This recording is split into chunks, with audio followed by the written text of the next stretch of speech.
stop treating it as a subject. English is not a subject anymore because you don't need a conscious analysis to learn English. Point number one, very important point. Point number two, learn like a child. இப்போ ஒரு எக்ஸாம்பிளுக்கு தமிழ்நாட்டில் இருந்து ஒரு parent Assam போகிறாங்க. Okay, Assam போகிறாங்க. அங்கே அவங்களுக்கு ஒரு குட்டி பாப்பா வருது. அந்த குழந்தை பிறந்து வளரும் போது the child will be completely acquainted with SMS. How? Even before going to school. How?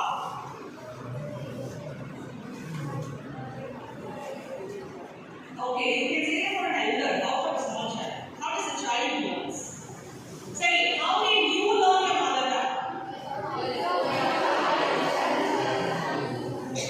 So no conscious learning was there, isn't it? No conscious learning was there. இப்போ நம்மளுடைய மதர் டங்ல லெஃப்ட்ல போய் ரைட்ல வரும். நல்ல வார்த்தை, கெட்ட வார்த்தை, எல்லா வார்த்தையும் நமக்கு தெரியும். எப்படி ஏதாவது கிளாஸ் போனோமா? இல்லை. We learned it in a subconscious level when we grew up. அவ்வளவுதான்.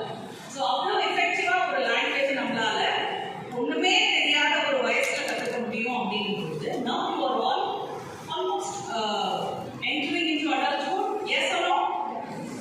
Yeah. So now with more knowledge you can learn much effectively. அதுவும் English is not an alien language for us. English இல்லாம தமிழ்ல பேசுறது தான் நமக்கு கஷ்டம். If I'm not mistaken. Yes or no? English வார்த்தை கலக்காம தமிழ்ல பேசுறது தான் கஷ்டம். அந்த அளவுக்கு இங்கிலீஷ் நம்மளுடைய லைஃப்ல கலந்துருக்கு. So that being the case, learning English and getting comfortable to English is not going to be a challenge at all. Fine. So no conscious learning.